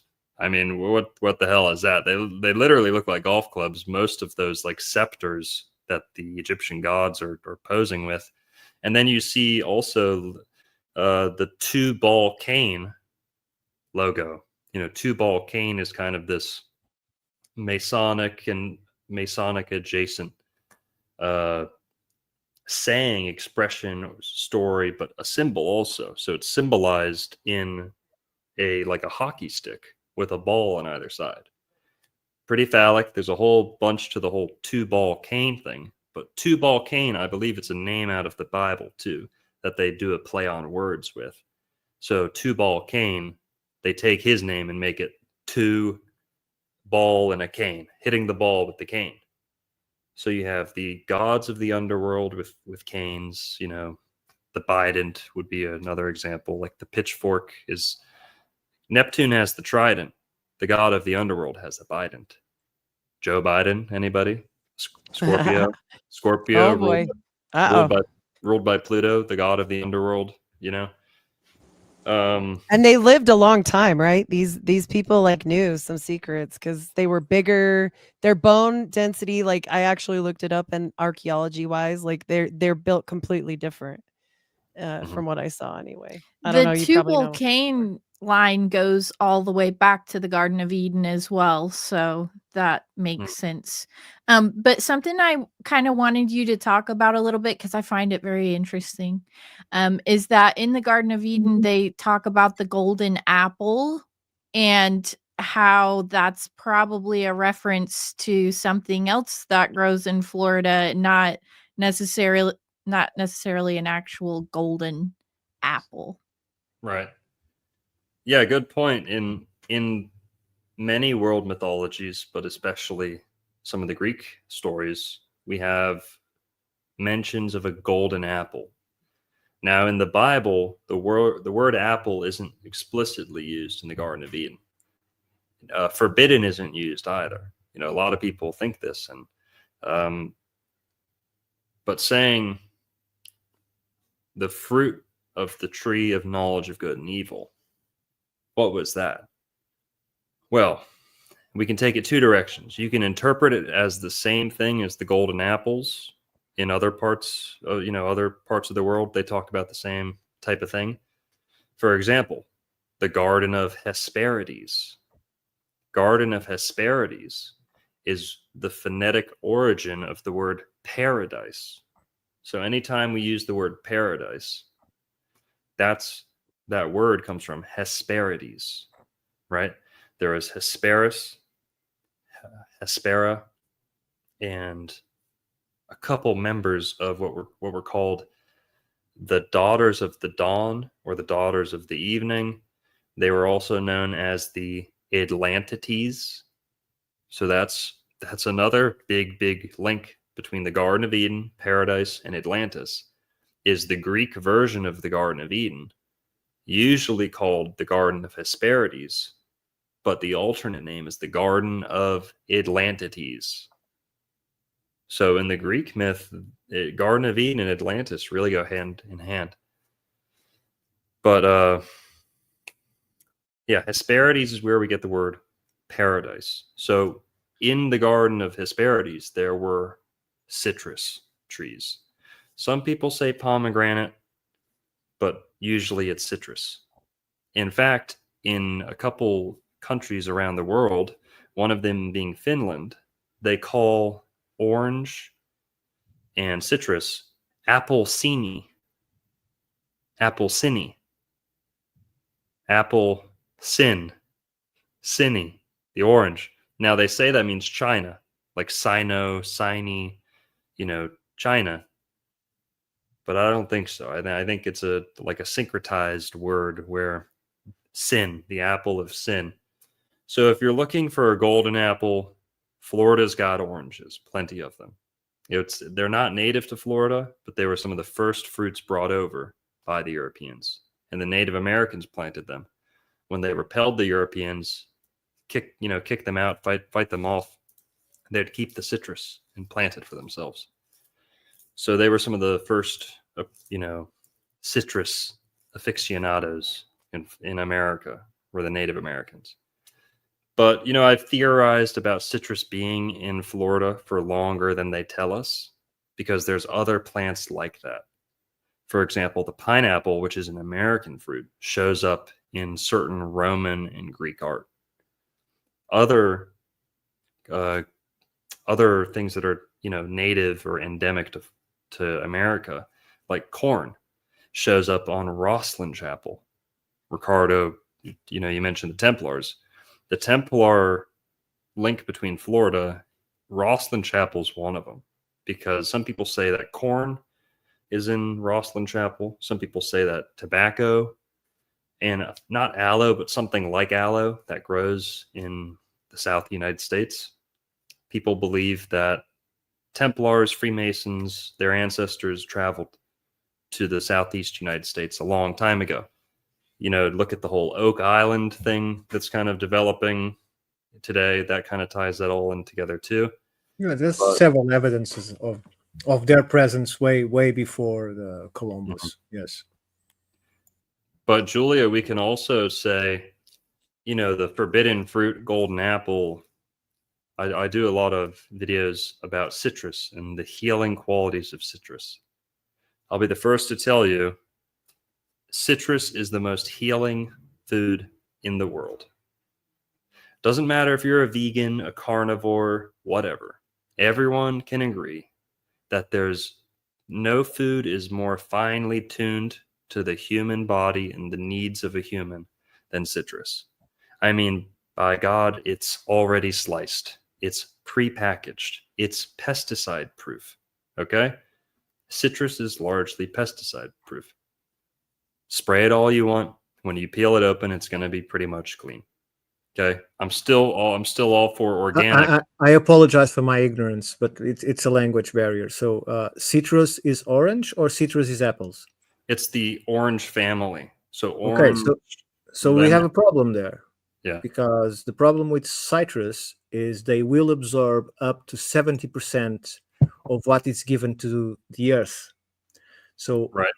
So if what is given to the earth to feed the citrus trees, and I know because I have them, a lot of them here in my land, whatever you feed them is whatever you're going to eat. So if they are raised in a place where the water is holy by the natural frequency, like Florida, as I'm starting to understand, those fruits will be highly healing because they'll have what the ancients called like the living water in them, because the water will be purified, will be structured water by the frequency. Yeah. But if it is raised in a land that receives pesticides or whatever it's put on the land to fertilize the trees, you will going to get it in the juice of that fruit. So it has those two sides. So it can be both very healing, but it will absorb everything that will be given to the tree. Right. Well, I've heard otherwise a little bit. I've heard that citrus is one of, I don't know if it's in the clean 15, but I've always heard it in with the safer side. I've always heard that tropical fruit and things with a thick rind, they're going to defend themselves as much as they can. Those fruits like that, they have their own immune system. You nick it and it'll scab itself. Mangoes, citrus, apples, not so much. If you take an apple and you nick it, it's kind of it's kind of compromised. Not always, but maybe what you're saying is right, that it, because it's such a living fruit, it pulls things into itself. My experience tends to be that they spray a lot of the oranges here to shit, but the orange works in its own favor so much. And I'm not coming up with this. We have a doctor here who says his name's Dr. Morse. He's one of the greatest raw fruit healing, like food gurus in the world. We sell his book here too, Detox Miracle Handbook. He says he'll take the worst orange over the most organic, like other citrus, non-citrus. So, I'm not entirely disagreeing with you. I'm not an expert, but I've always heard that it's usually on the cleaner side. If you've got an apple that's been sprayed, if you've got an orange that's been sprayed, I'm going to go with the orange. So in terms of, I'm sure everything can get tainted, but I've always believed that citrus really cleans itself out, keeps itself clean. And to your point about what, soaking up the minerals, that's definitely true. I believe Florida citrus is some of the best in the world because of how swampy and sulfury the water is here. And the orange definitely does absorb many of those nutrients that you wouldn't find in the groundwater elsewhere. California citrus, in my humble opinion, doesn't come anywhere close to Florida citrus. That's just my opinion. But and I have to say also to your point, because I think this is why it's also cool, is there's something different about Florida's oranges. And we could tie it all into like the frequencies and it being kind of like a energetically charged place. But I noticed after I listened to your episode, because there was a guy who said he lived for, I don't know, a couple of years just drinking orange juice and like it had everything he needed in it. And he literally just survived on orange juice. So I was like, ooh, yeah, I'm going to start drinking more OJ, get a little spiritualism in my diet. The freaking Florida's own, or whatever the brand is, Florida's natural orange juice. If you look at the box, they don't even use Florida oranges. They get all their oranges from Mexico. So it's like you're not even getting the healing, beautiful properties of the Florida oranges because they don't even use them. They use oranges from freaking Mexico. I felt so stabbed in the back by Florida's natural. They should just call it Mexico's natural if that's what they're going to do. right. Yeah. There's part of it is, yes, the big brands have always been kind of deceiving people, right? Oh, our company's in Florida, but the oranges aren't. There are some good Florida orange juices, the local, the better, of course. I'm always going to go with non-sprayed over sprayed, of course, too. But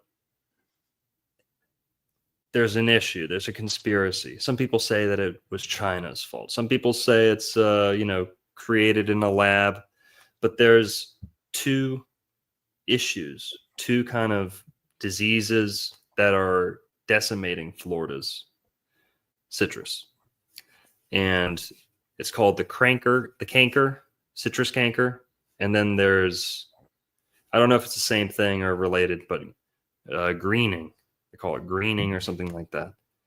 But there's two things that are really afflicting Florida citrus right now. And the big brands were the ones who were kind of calling the shots during a lot of this scare about the diseases. 30 years ago or so, around when I was born or a little longer, my dad, all the people who lived in Florida back then would tell you they used to go around with helicopters, teams with assault rifles.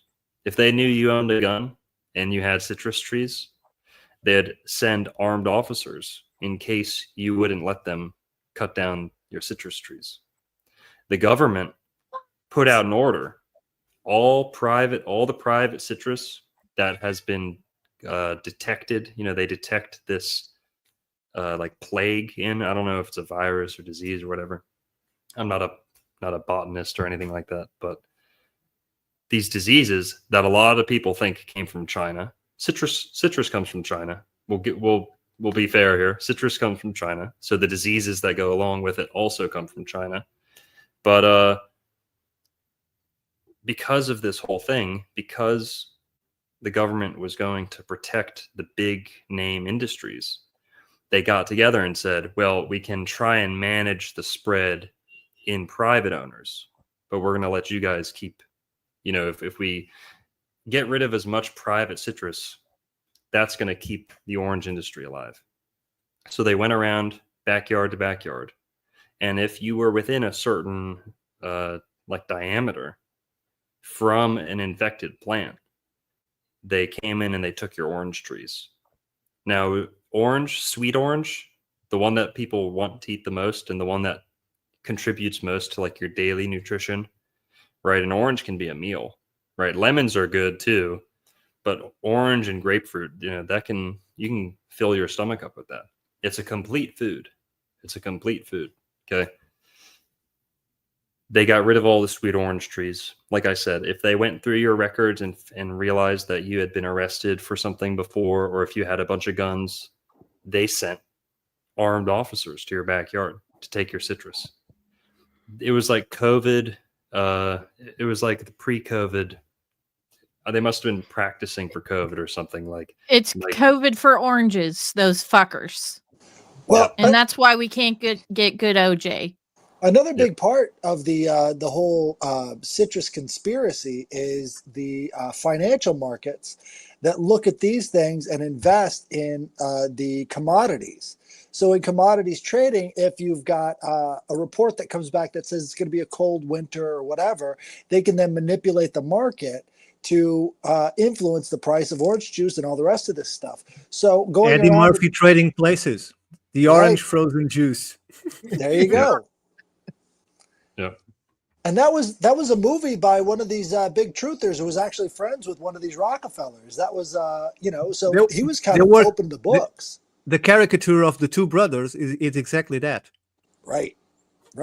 So they use stuff like these infections and all the rest of this stuff to manipulate prices, and then come back with a much bigger haul when really it's all just contrived. Yeah. But I wonder, have you actually seen any sign of any disease? Is it real? Well, that's the interesting thing, Ricardo, is what most people's issue with it. Again, I'm not an orange grower. I know they're dealing with a lot of issues, so I'm not acting like there's just a quick fix or anything.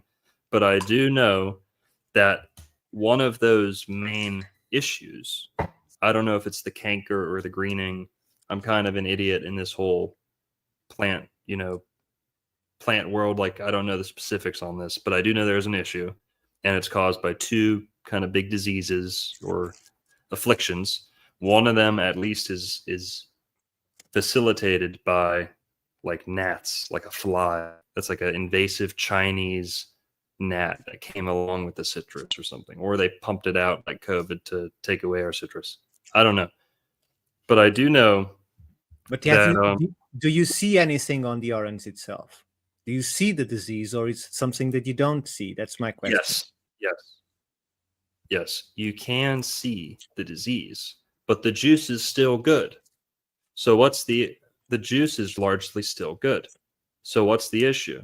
One of the big issues is that these oranges that are afflicted, they can't sell in the supermarket because they don't look good. That's one of the big issues. So from what I've heard, most of this citrus, you can still drink it. Again, this is not my expertise here, but I know that you can see the affliction. I will just show you something. Go for it. He's about to bring back a canker orange. Yeah, I was wondering. Big canker on it. Nice. He's fine to me. Yeah. As to your point, Dr. Longo, I think that the United Fruit Company is an excellent source of a rabbit hole if you guys want to look into how that affected things. Mm-hmm. Especially attaching to Kennedy. Yeah. What do you got, Ricardo? So this is an orange that is already well past its time because it's end of the season. So they are getting kind of squishy, but the juice is still sweet. They're still good, but they don't look good. Okay? Yep. But the disease that we could call it like that. This is also from lemon trees here in the field. You can see those black dots. Right. So those are eggs from insects, but they don't penetrate the cover of the fruit.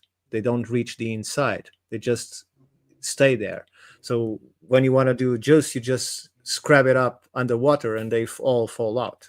Mm-hmm. But there is some problem that is a fruit, kind of a bug that bites the orange, and then it starts to rot around that point. It gets slightly discolorated in terms of the peeling of the I don't know how to call the crust of the fruit. I don't know the rind. Name.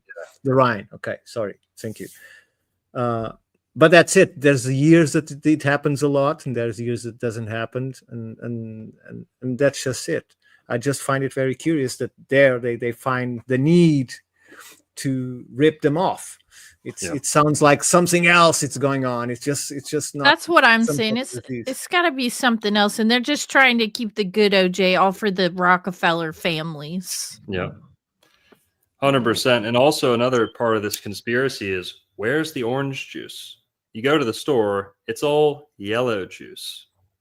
That's Okay. what I'm saying. When you fresh, and yes, there are different point. species of orange. Yes, that some will come out more pink, some will come out more orange.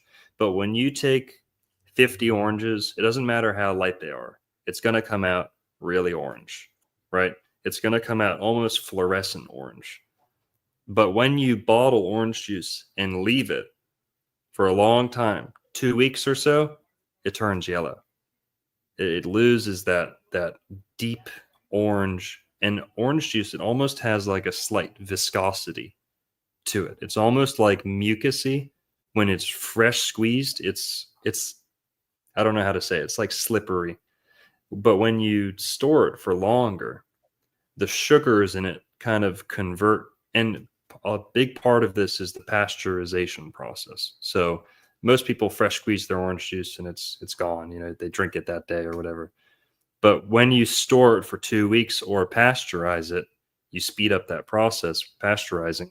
It turns yellow and it turns chalky.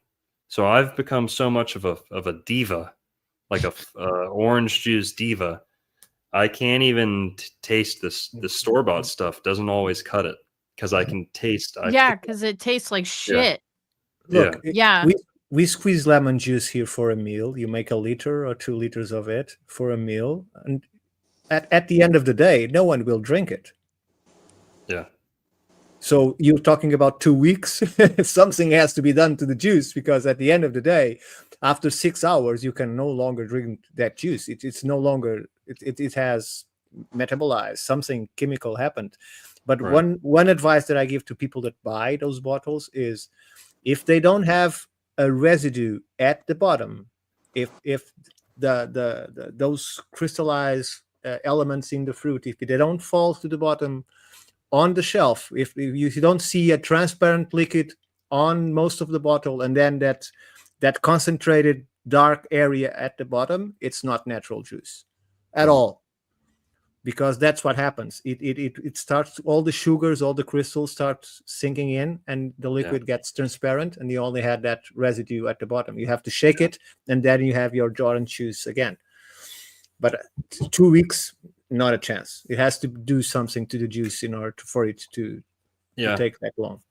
Yeah, great point, Ricardo. And that's even just a testament to how great the orange is, because even the 2-week-old store-bought stuff, people are super happy to drink. That's still like the lifeblood of the American breakfast. Yes, there's coffee, but people don't think of coffee as nutrition, do you? Right? It's almost like it's a drug. Yeah, it's a. Isn't it? No, it is. I see Nick shaking his head. No, it is classified as a drug. It has influence on the body, therefore is a drug, like any medicine or a recreational And it's drug. addictive. I mean, if you go a couple days without it, you're gonna have a killer ass migraine. Some people do coffee enemas and they put that stuff up their beehole. That is crazy. You want to talk about addiction? They say that's one of the best to detoxify. Listen, guys, actually, just wait till you try an orange juice. And just kidding, never done. No, just kidding, never. Bad idea. Just for everyone listening, very bad idea. It'll burn your beehole. It'll burn it. Yeah, too acidic for the beehole. You'll feel like I guess Falcon that'd kill. 9 that doesn't take off. That'll kill all the parasites right there, I suppose. I don't know. I Not just medical saying, advice. there's an agenda against orange juice, and I feel personally violated by it. What you want to go full? You want to go full schizo conspiracy? If you want to let me off my leash here, why are prisoner jumpsuits orange? Why are the Buddhist monks dressed in orange? Why do they shave both their heads to make them look like an orange? Okay. Why in Florida do you get an orange for every single meal when you're in jail? Okay. Why is orange the only fruit that goes to the letter 33? in Pythagorean Freemasonry. Conventional fruit, to my knowledge.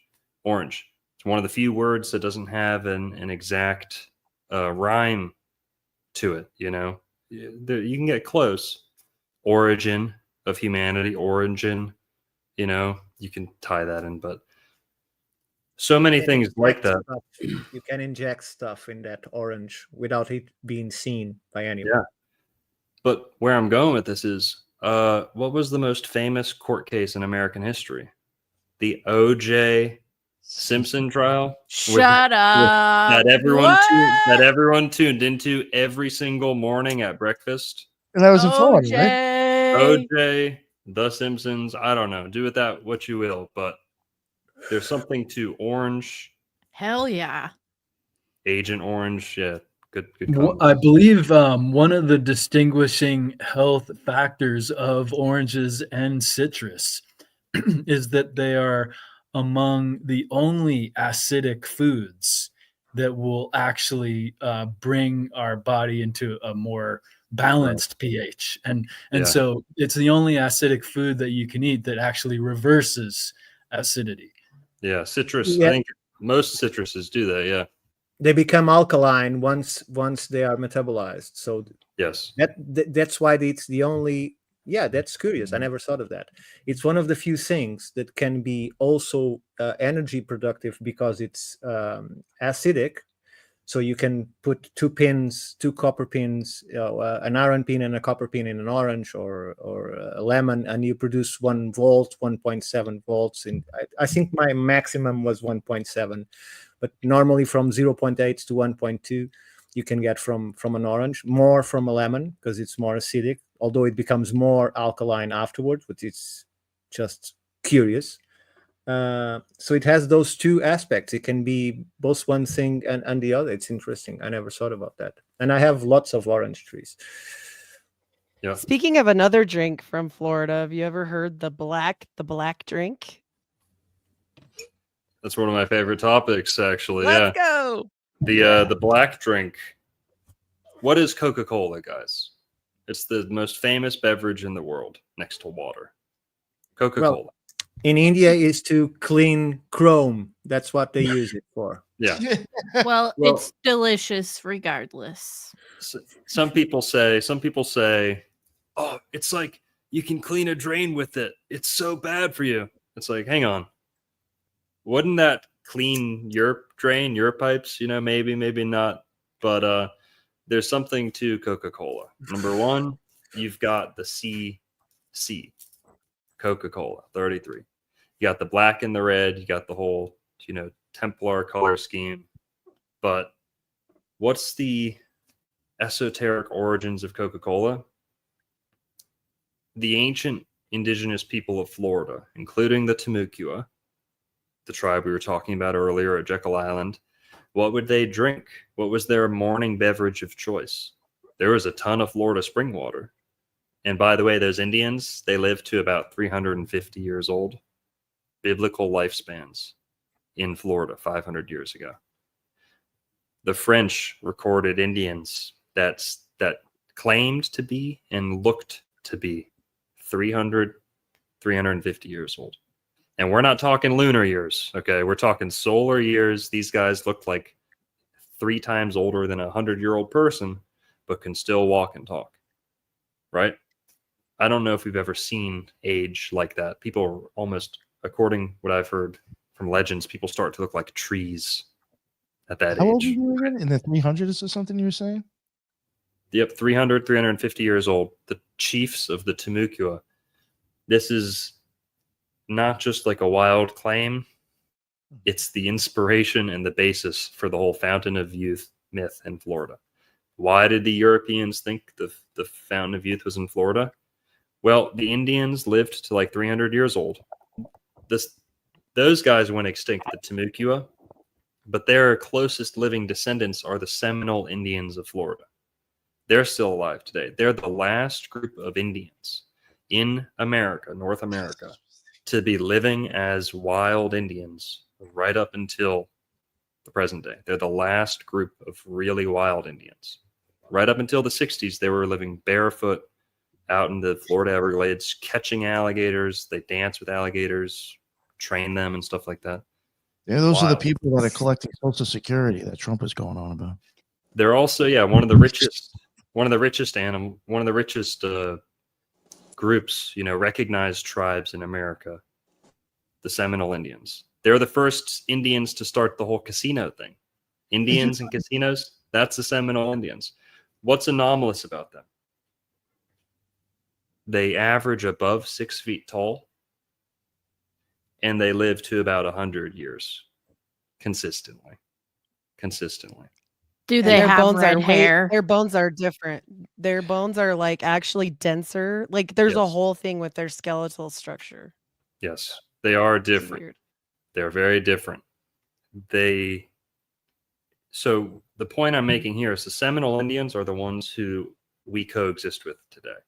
That's 500 years of mixing, taking in our culture. What's the word? When you acquiesce to a new country, or the people. Gentrification. Well, yeah, whatever. All the titles, all the names for it. They're mixing. They're mingling their culture, their DNA. So whatever we know about them today is kind of like the diet, watered down version of back then when they were more pure. And that's not to take away from them today. I'm saying 500 years ago, if they're averaging over 6 feet, like 6'4" today, and they live to 100 years, and that's with all the admixture of European DNA, assimilation. Thank you. That's the word. Thank you, commenters. With all the assimilation, they're eating our food now. They mix with us, 500 years later, they're still well above the average height, and they still live well beyond the normal life expectancy. That's clear, direct, corroborating evidence for the reports we heard 500 years ago, where they were saying these guys aren't just 6.5 feet tall and 100 years old. And the Indians they were meeting 500 years ago in Florida were 8 feet tall and lived 300 years old. And if you wind that back even farther, you end up at the Bible with even older age people and taller people. So, this all kind of narrows down in on Florida. And But this the black drink's like totally full of caffeine, right? It's like Yeah. so much it makes people pass out. So what's the black drink the Indians are drinking? They used to make a concoction, a brew, out of what's called Yopon holly. Yopon holly. It's these little red berries in a fern, and it grows all over a lot of Florida and a little bit of the southeast United States. Believe it or not, that was like the most prized commodity in ancient America. There was tribes west of the Mississippi who wouldn't do their sacred ceremonies unless they had a batch of the black drink from Florida. You couldn't get it in the West. You couldn't get it in the Northeast. They would trade their finest goods. The Mississippian culture, like the Aztecs of America, pretty much, they would trade far and wide to get this black drink from Florida.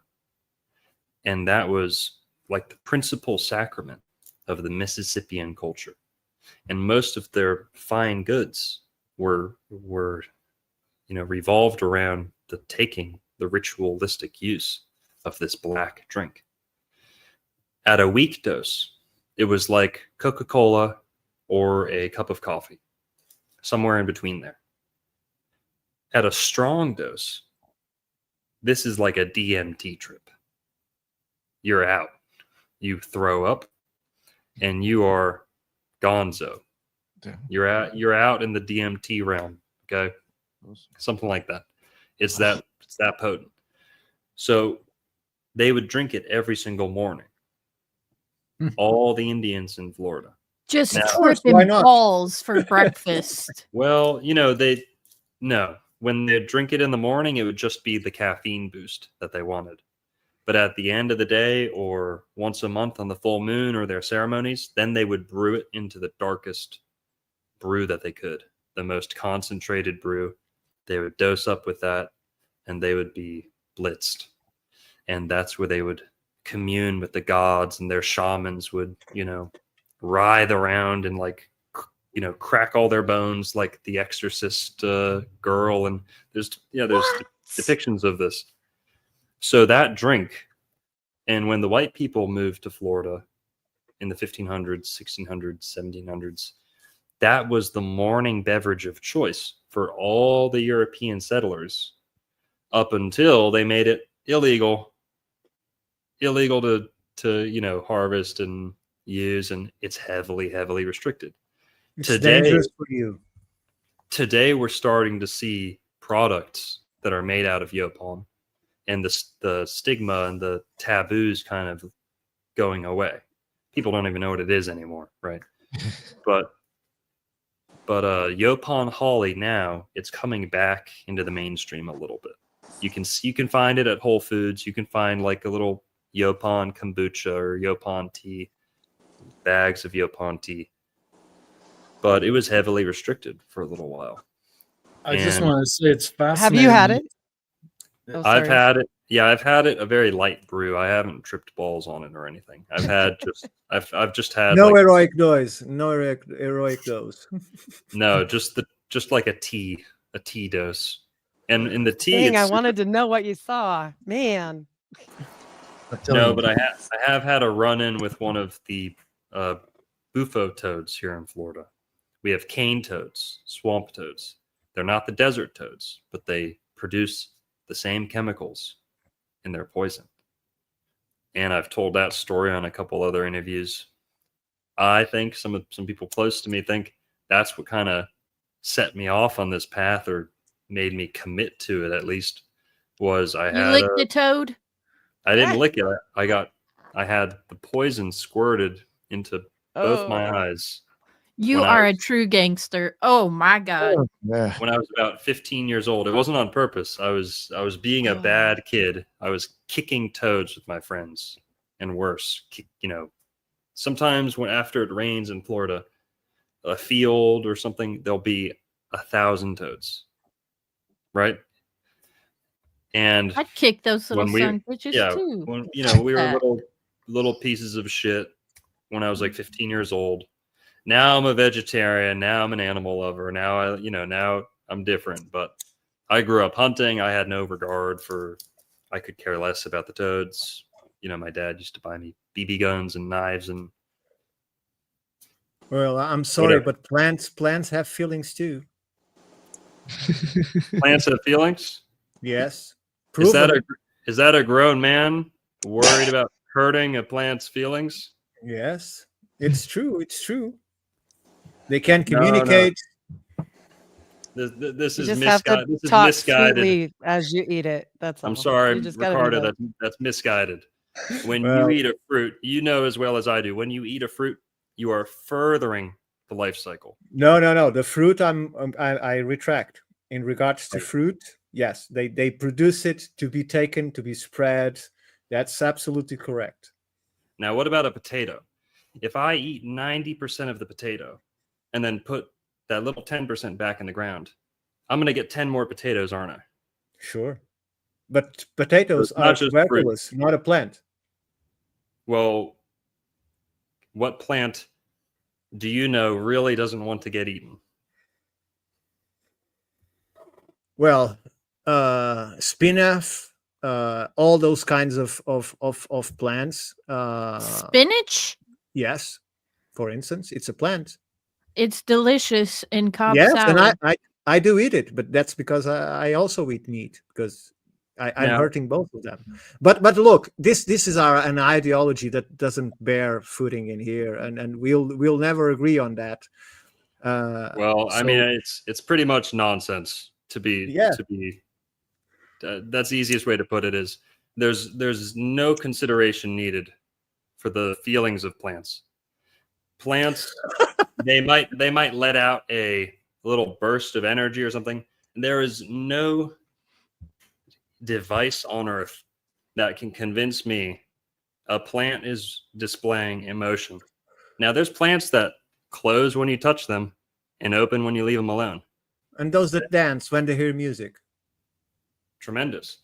You know, Terence McKenna, who went in and out of vegetarianism, he said he didn't eat plants because they were so intelligent. Now, I can respect that, but it's very misguided. It's like, you know, in the Garden of Eden, God created fruit and herb bearing seed. So right there, we have the clear instruction of what mankind should be eating. Yeah, but the Not- guy that offered the fruits of the land was the guy that was offering the wrong thing. You're talking about Cain and Abel? Yeah. He So- rejected his offer. It's a good point. Now, what was God's commandment when Adam and Eve left the Garden of Eden? You tell me.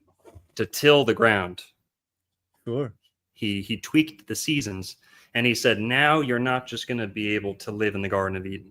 You can't just pluck fruit off the tree. Now you have to work the ground. So when God rejects Cain's offering, he's not rejecting it because it's a vegetarian. And by the way, the offering has no bearing on the diet. God was disappointed in the offering because it was a lazy offering. Adam and Eve could have offered a basket of fruit.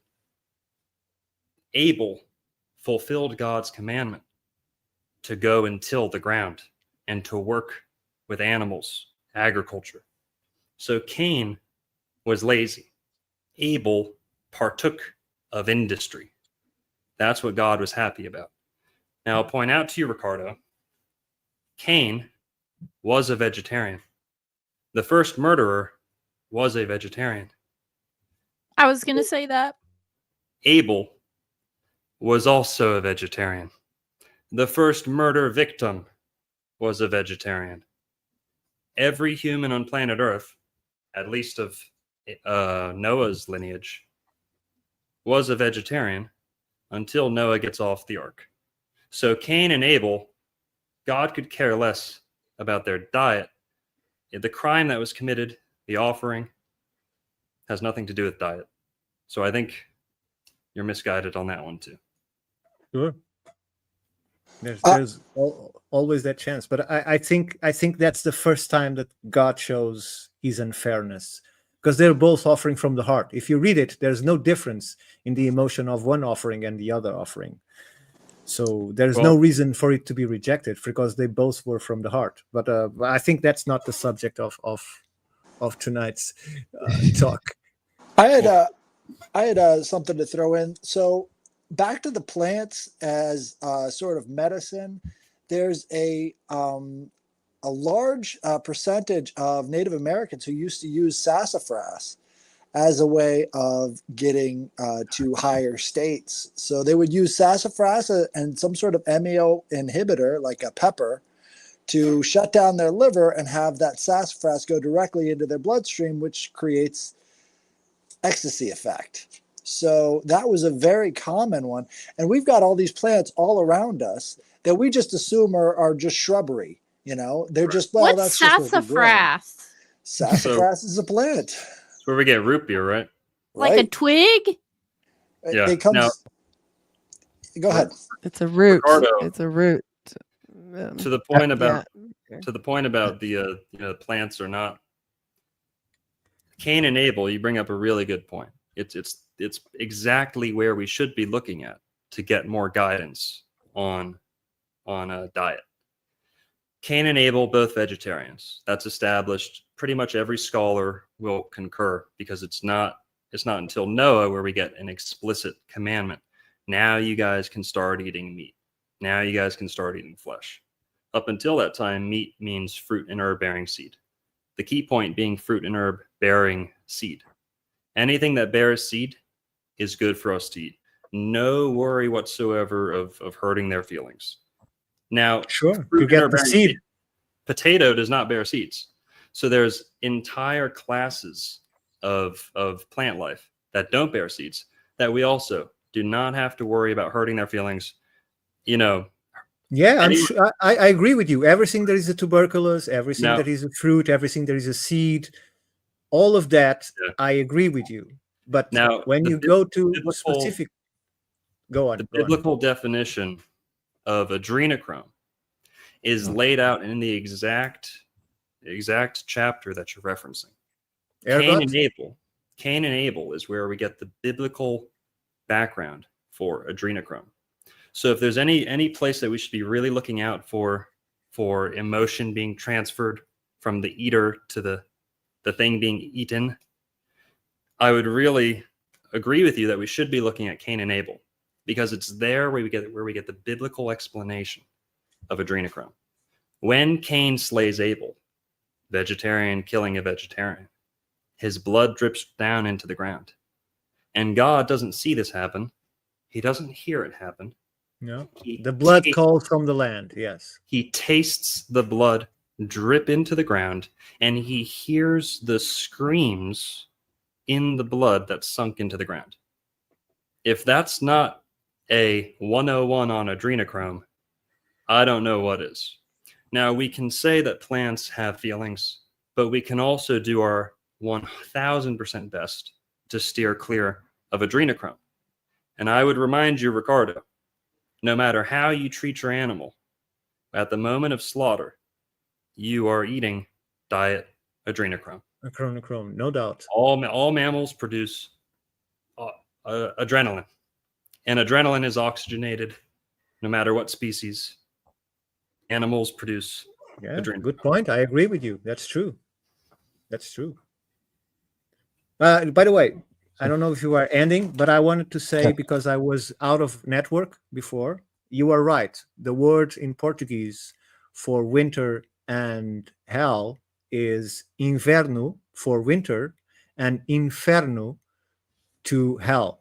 So inverno, inferno. It's just one change of one letter, but it's quite similar. It's almost an inversion. And we can even see the word inversion going back to the exact same root. This might be the first inverted word ever, because inverno, like Ricardo's saying, is winter. Exactly. Inferno is hellfire, flames, inferno. Inference, if you have an inference, if you're inverting something, flipping it upside down, that goes back to the same phonetic root. So, good point. Yeah. Well, thank you both. Have you seen this plant before?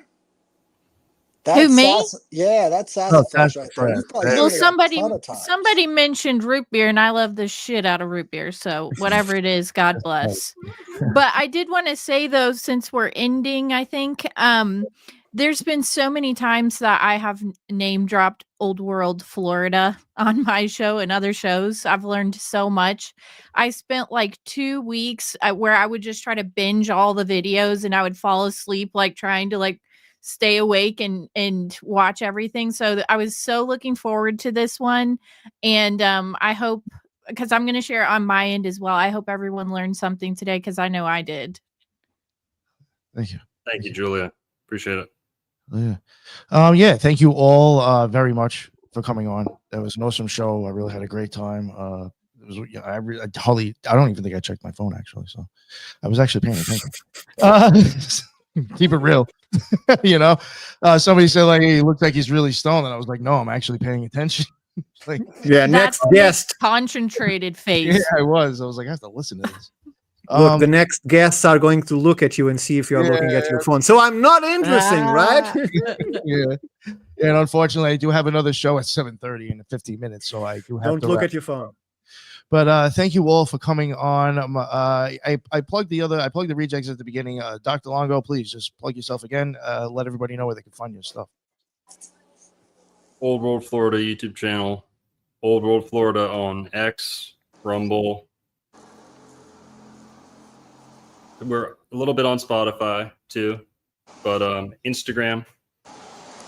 And my brother and I, we run the Dancing Elephant Bookstore here in Palm Beach County, Florida. So if you're in South Florida, everyone's welcome.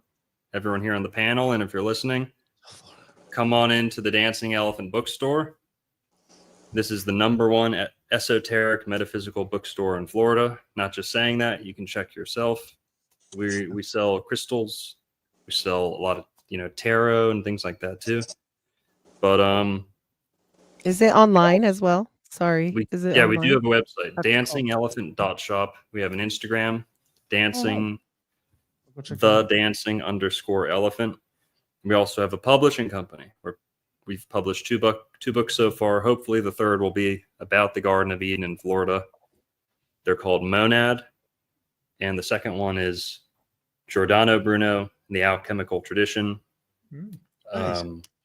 And hopefully the third one will be about the Garden of Eden in Florida. And Ricardo, you brought up the point about multiple gardens of Eden. I don't think we got to tie that up. I wish we could have. But I will say that the whole point of that was there's 4 rivers in Florida. They're on the exact same latitude, not only as Jerusalem and the 2 rivers in the Middle East. If we go even farther east and take it to India and like Tibet over there, I think it's in Tibet. Mount Kailash. Yes. Mount Kailash is a sacred place. It's considered the Mount Meru, the like Yggdrasil, Mount Meru of South Asia, Central Asia. I don't know. It's a gigantic version of Pilot Mountain. It's also a crystal mountain. Yep, exactly. Some people say it's a pyramid. Some people say it's a spaceship. Some people say you're not allowed to climb it.